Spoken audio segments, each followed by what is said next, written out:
Pai, eu quero nesse instante render graças ao teu nome, independente de qualquer coisa, eu te louvo e te adoro. Obrigado pela oportunidade que temos de aqui estarmos para juntos adorarmos ao Senhor. Também, ó Deus, ajuda que nós possamos te adorar independente do número em que estamos neste local. Pois nós necessitamos da tua presença em nós. Peço que abençoe aqueles que não puderam vir, aqueles que estão ainda com muito medo, e o medo também, Senhor, é compreensivo por conta do vírus. Nós queremos, ó Deus, que esta palavra que vamos ministrar, que aquilo que vamos ensinar nesta noite possa chegar aos lares, possa chegar aos corações, e que todos possam ser edificados através desta palavra. Abençoe aqueles que estão hospitalizados, alguns até entubados, que a mão do Senhor possa ir onde a nossa mão não pode, que o teu Espírito possa entrar onde a nossa mão não alcança. Senhor, aqueles que perderam os seus entes queridos nestes últimos dias, que o teu Espírito Santo possa confortar, possa consolar, pois as nossas palavras, elas ficam pobres demais diante de um quadro como este. Mas eu te peço, conforta os corações, console aqueles que perderam os seus entes queridos. Nós pedimos no nome do Senhor Jesus Cristo. Amém? Pode tomar os vossos assentos. Amados, nós estamos aqui para adorar, para louvar e bendizer o nome daquele que era, que é e que será para todo sempre. E eu quero cumprimentar a você que está em casa, a todos os nossos irmãos internautas, aqueles que nos acompanham já desde tempos atrás. Quero dizer que você é bem-vindo. E mais uma vez eu te digo, fique conosco, não somente fique conosco, mas faça com que esta palavra ela possa alcançar outras vidas. E como você faz isto? Você faz isto compartilhando. É muito rápido você evangelizar alguém através da rede social. É só você compartilhar com alguém, principalmente aqueles que não são cristãos ainda, ou aqueles que estão parados na caminhada. Que você nos ajude, que você seja um evangelizador usando a sua rede social. E nesta noite eu quero trazer uma palavra mais no cunho doutrinário, e eu quero que você que está em casa acompanhe conosco, não obstante lermos um texto, talvez o mais conhecido da Bíblia, por ser ele o centro da nossa salvação. Nós vamos ler João capítulo de número 3, como início desta ministração nesta noite. Se você quer acompanhar, você que está em casa, João capítulo de número 3, está dizendo assim: E havia entre os fariseus um homem chamado Nicodemos, príncipe dos judeus. Este foi ter de noite com Jesus e disse-lhe: Rabi, bem sabemos que és mestre vindo de Deus, porque ninguém pode fazer os sinais que tu fazes, se Deus não for com ele. Jesus respondeu e disse-lhe: na verdade te digo, que aquele que não nascer de novo não pode ver o reino de Deus. Disse-lhe Nicodemos: como pode um homem nascer sendo velho? Porventura pode tornar a entrar no ventre de sua mãe e nascer? Jesus respondeu: na verdade te digo, que aquele que não nascer da água e do Espírito não pode entrar no reino de Deus. Amém? Nós vamos iniciar este ensino usando o texto em que nós lemos.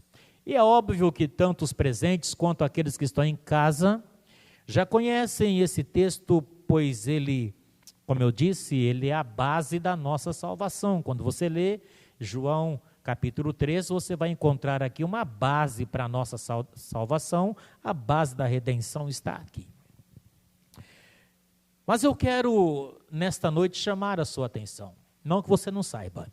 Nicodemos era um homem muito culto, muito inteligente, era conhecedor da lei. Nicodemos, ele ensinava na sinagoga. Nicodemos, ele tinha uma formação muito boa, uma formação que outras pessoas talvez não tivessem. Tanto é que ele ensinava outras pessoas.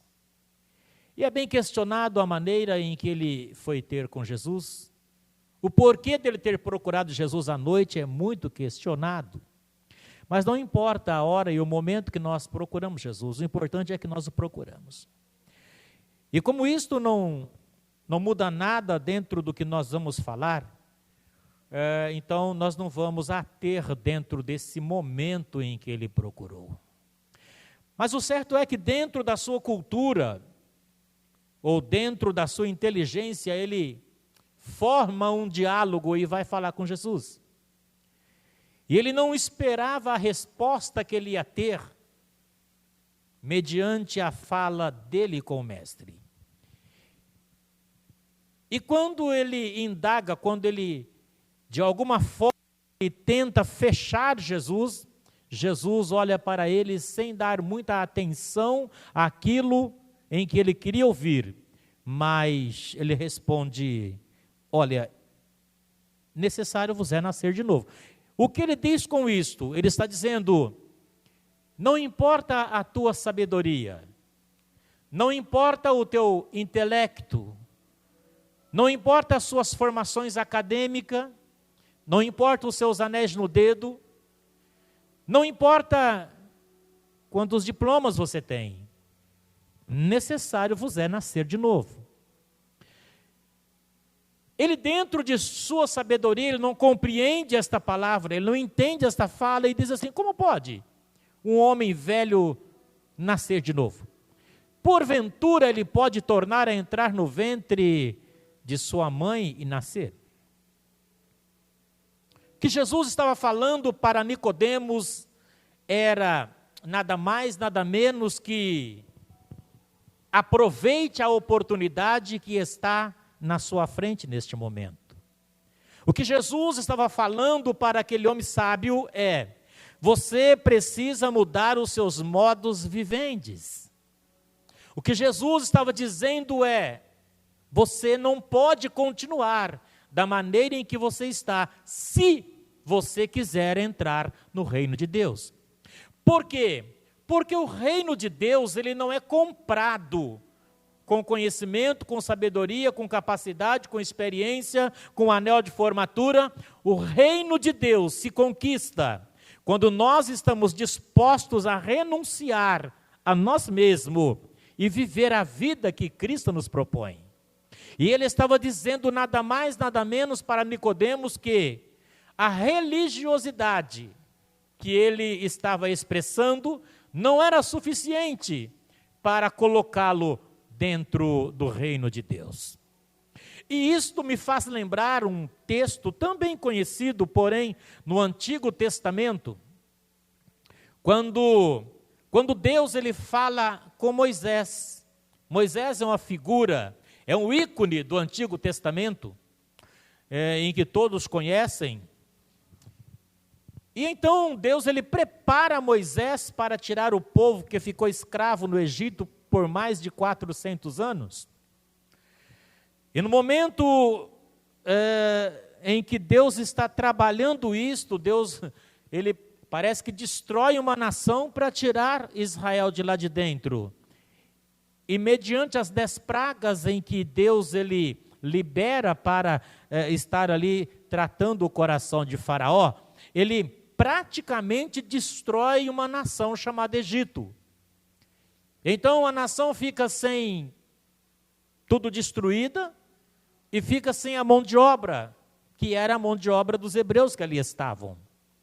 Mas quando eles saem e começam a caminhar no deserto, Deus chama Moisés e diz: eu preciso dar uma direção para o povo, porque o povo sempre precisou e sempre vai precisar de leis. O que é leis? Leis são limites impostos para que o homem não ultrapasse, como, por exemplo, uma lei de trânsito. Quem aqui nunca burlou uma lei de trânsito? Mas quando você vai burlar uma lei de trânsito, você sempre vai pensar: se me pegarem eu estou multado. Sempre vai pensar isso. Se você vai passar um sinal vermelho, 2 coisas podem acontecer: um guarda te multar ou ter uma colisão. E então, nós procuramos obedecer, mesmo que de vez em quando ainda fazemos isto. Mas a lei de trânsito, a lei que foi posta no trânsito é um limite para os motoristas, é a educação dos motoristas está ali. Então o homem, ele sempre precisou de leis, sempre precisou de limites, sempre precisou de algo que diga a ele sem dizer nada, você só pode ir até aqui. E então Deus, ele chama Moisés e diz, o povo não pode andar desse jeito. E você vai ver que do capítulo 19 ao capítulo 34 do livro do Êxodo, é um diálogo que Deus tem com Moisés. Quando Moisés sobe no Sinai, fica 40 dias e 40 noites. Preste atenção que Deus ele não aluga um jatinho e fala, sobe de jato e desce de jato todos os dias. Não. Moisés subiu no Sinai e ficou no Sinai durante 40 dias e 40 noites no Sinai. E Deus estava com ele no Sinai. Estava lá no Monte Sinai. Deus e Moisés, Moisés e Deus. E é interessante que, findando os 40 dias, Deus apresenta para Moisés as tábuas, que eram as leis, que eram os limites que Deus estava escrevendo para o homem. É interessante que, quando as tábuas foram escritas, nós temos os nossos 10 mandamentos, que é também chamado de decálogo. Mas, quando as primeiras tábuas foram escritas, não eram 10 mandamentos, eram 613 mandamentos. Porque são 613 os mandamentos que regem a nação de Israel. E enquanto Moisés está em cima, falando com Deus, dialogando com Deus e Deus com Moisés, o povo está embaixo. E passaram-se 40 dias. Esses 40 dias fez nascer no coração de quem estava embaixo algo que não podia ter nascido. Eles disseram, este Moisés que subiu no monte, ele não vai voltar. E então trabalharam a mente de Arão e fizeram um bezerro de ouro. Pegaram os ouros que tiraram do Egito, os pendentes e tudo, e fundiram um bezerro de ouro. Quando termina os 40 dias, em cima do Sinai, Deus fala para Moisés assim, olha, desce depressa, porque o povo, ainda Deus fala, o teu povo, eles fizeram um bezerro de ouro e ainda disseram, foi este Deus que nos tirou do Egito.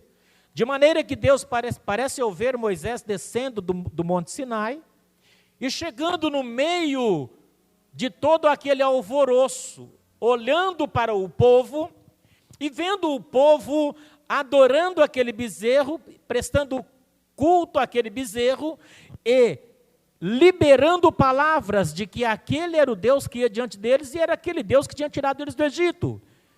De maneira que Moisés olha para Arão, seu irmão, e diz, como você levou o povo a pecar desse tanto? E num momento de ira, num momento impensado, a Bíblia vai dizer que na ira do homem não opera a justiça de Deus. A Bíblia também diz, ireis, mas não pequeis. Mas Moisés, ele irou e quebrou as tábuas. Parece uma coisa lógica, porque ele estava 40 dias com Deus, 40 dias orando, 40 dias recebendo instruções, mas o povo todo estava ali, ao invés de estarem orando, também estavam ali trabalhando contra o que estava acontecendo lá em cima. E isto irou o grande líder chamado Moisés à altura dele pegar as tábuas e quebrar. Ele quebra as tábuas que havia sido escrita por Deus. Acontece algumas coisas por ali que o tempo não permite. E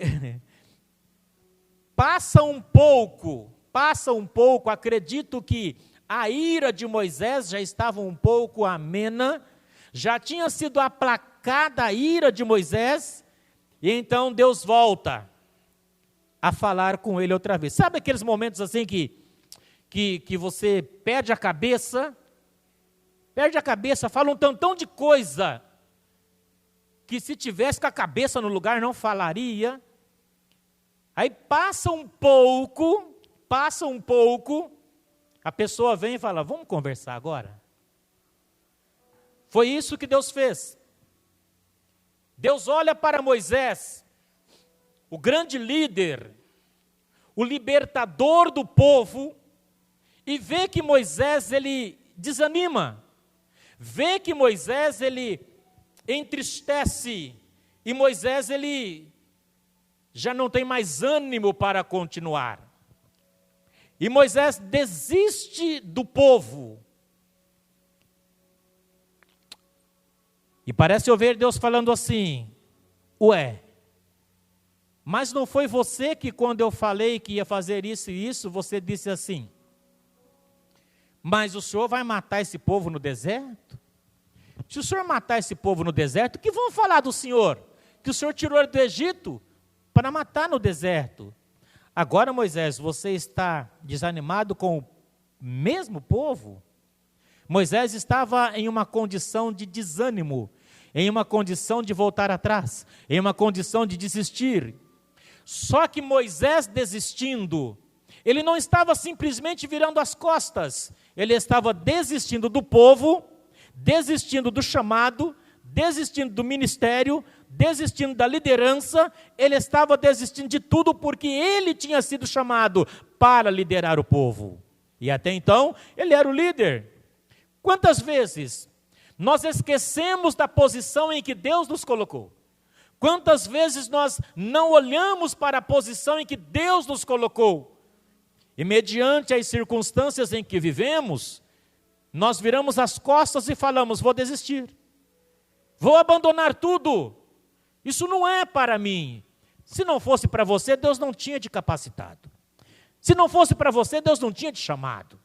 Então é para você. Aí Deus olha para Moisés, lá embaixo, e diz, sobe. Por que Deus diz sobe? Porque a condição do desanimado é embaixo, e a condição de Deus é em cima. A condição daquele que desiste da caminhada é estar embaixo, e a condição de Deus é em cima. A condição daquele que abandonou a caminhada é embaixo, e a de Deus é em cima. Então ele diz, sobe, sobe. Moisés havia desistido. Ainda bem que Deus, ele não é como o homem. O homem desiste muito fácil do seu companheiro, inclusive o único exército que abandona os seus soldados no meio do campo de batalha é o exército chamado cristão. O exército chamado cristão acha que é difícil pegar um soldado ferido, jogar nas costas e carregar. O exército cristão prefere abandonar, deixar morrer lá no deserto e continuar a caminhada sozinho, até porque o peso do ferido é maior do que o peso do são. Ainda bem que Deus não vê como vê o homem. Se fosse um homem, diria para Moisés, então fica aí embaixo, porque eu não vou considerar você como considerava mais. Mas Deus, em outras palavras, estava dizendo assim, eu não vou te substituir, você vai continuar sendo líder. Você vai continuar na posição que eu coloquei. E então, Moisés se levanta, se ergue e sobe o monte outra vez. Sobe, quando ele sobe, chega no cume do monte, é Moisés subindo, geograficamente, e Deus descendo espiritualmente, e o encontro é no cume do Monte Sinai. Porém, lá no cume do Sinai, onde as primeiras tábuas tinham sido escritas, você vai ver na Bíblia que elas foram escritas pelo dedo de Deus. Mas agora, Deus olha para Moisés e disse assim: lavre as tábuas agora e escreve. Moisés olha para Deus como quem diz assim: como eu vou fazer isto? E Deus fala: não foi eu quem quebrei. A primeira eu escrevi e você quebrou. Então agora a responsabilidade é sua, porque você quebrou. O que ele quer nos ensinar com isto? Moisés não estava quebrando pedras, Moisés estava quebrando princípios, Moisés estava quebrando direcionamento, Moisés estava quebrando leis, Moisés estava quebrando alianças. E quando Deus manda Moisés recomeçar, Ele está dizendo para mim hoje, para você: nós precisamos manter a nossa postura, nós precisamos manter a nossa posição, porém, quando quebramos a aliança, nós precisamos recomeçar. Deus estava dizendo assim: estou te dando a oportunidade para você recomeçar a sua caminhada. Estou te dando uma nova oportunidade para você recomeçar. Lembra o que Jesus fez com Pedro, quando Pedro o negou e foi pescar no mar de Tiberíades?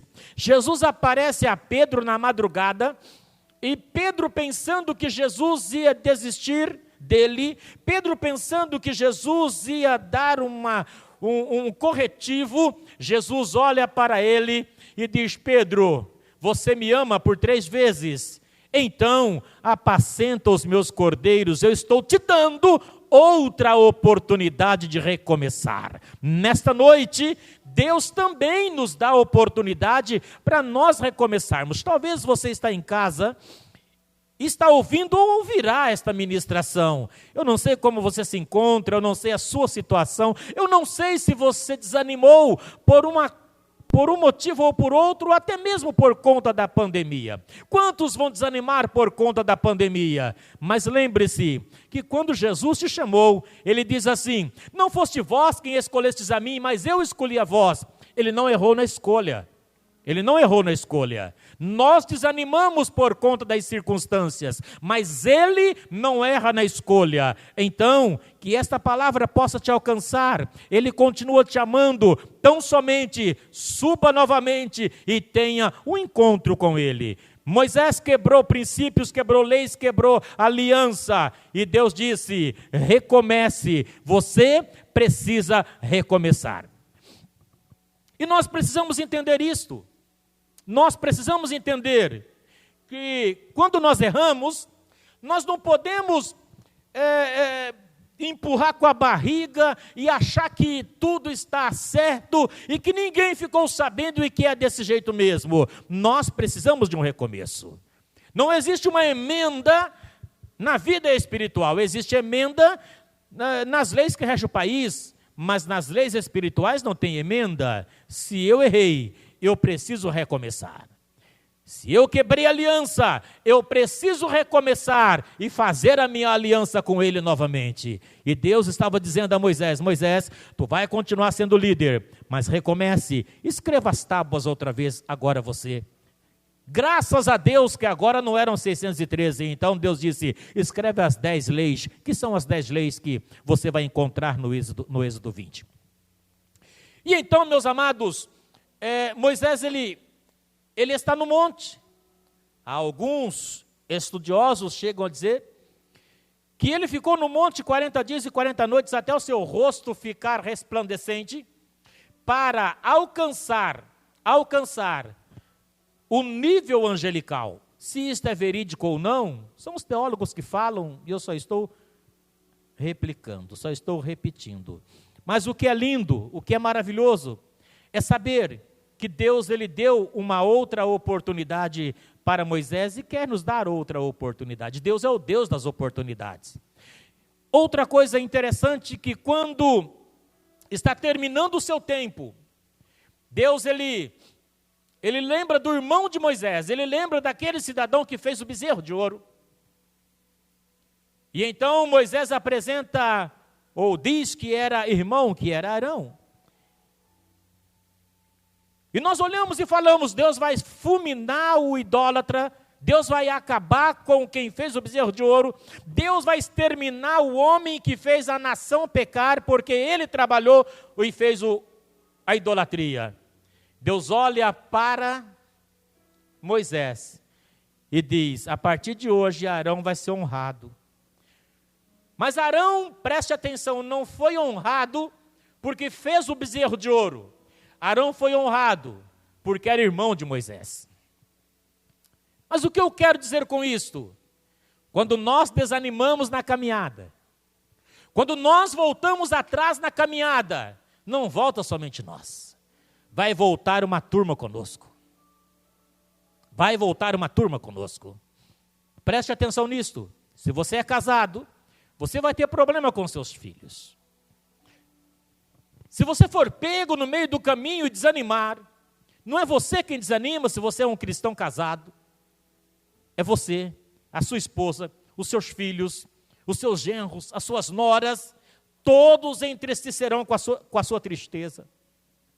Então, não vale a pena você parar, porque quando você para, você influencia uma turma muito grande a parar com você. Não vale a pena. Mas quando Deus honrou Arão, Deus estava falando para Moisés: se você para muitos com você. Mas quando você recomeça, muitos são abençoados porque você recomeçou.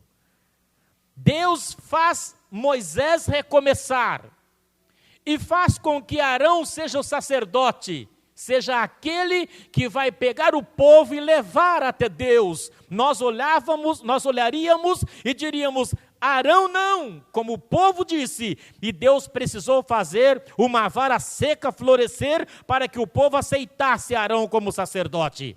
Nós olharíamos como o povo e não aceitaríamos por conta do feito deste homem. Mas Deus, Ele olha para Moisés e diz: vou abençoar a tua casa, vou abençoar a tua família, vou abençoar os teus, porque você tomou a iniciativa de recomeço.